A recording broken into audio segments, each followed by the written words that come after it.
Well, I just want to help be a part of the solution where we are making sure that we're being honest with agents about what the future of real estate is, and we're empowering them to fight next year's war, not last year's war, right? Like, because too many times when you see people that have been in the industry a long time, they get up in front of new agents, they say, here's how to do real estate. And they're speaking about how it was done in 1980 or 1970 or 1990.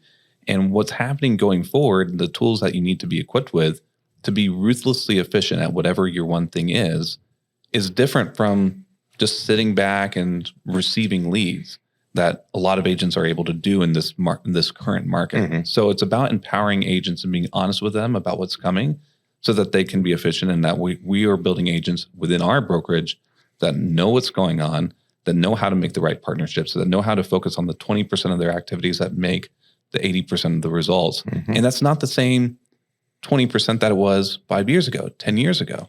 And that's one of the things that I try to bring from my Redfin experience is that ruthless efficiency that's powered by data. So agents who are being intentional about not just collecting data and logging, okay, I met with so-and-so, or I have such and such name, but being able to like track trends, like, hey, how's my conversion funnel happening? What are all the variables? How can I feed that data day in and day out? They're the ones who are building a true equity in a data section that's not just going to power their business, but it's going to make it better for them whenever they have an exit strategy. I love it, Dakotah, and I agree 100%. I've said this so many times, but if you guys have never listened to this, please listen now. Your greatest asset, your greatest equity, your greatest multiplier, your business's value, think of it, not rhetorical, I'm going to share it with you. It's your database. People have said it as almost a cliche. You've heard it so much that you've ignored it.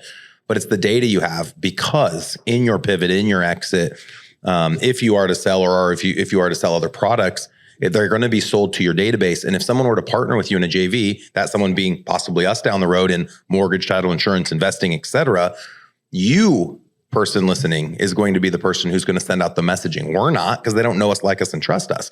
And that's the difference of Zillow or Redfin or any of the big tech conglomerates marketing to your database versus you marketing to the database. And I think a bit about it for myself. Do I want to hear from someone I have a relationship with, who I've had a relationship with for 5, 10, 20 years? Or do I want to hear from some big tech giant that I'm just getting some random ad and I'm going to call some random person at some random call center, or some bot's going to respond to me?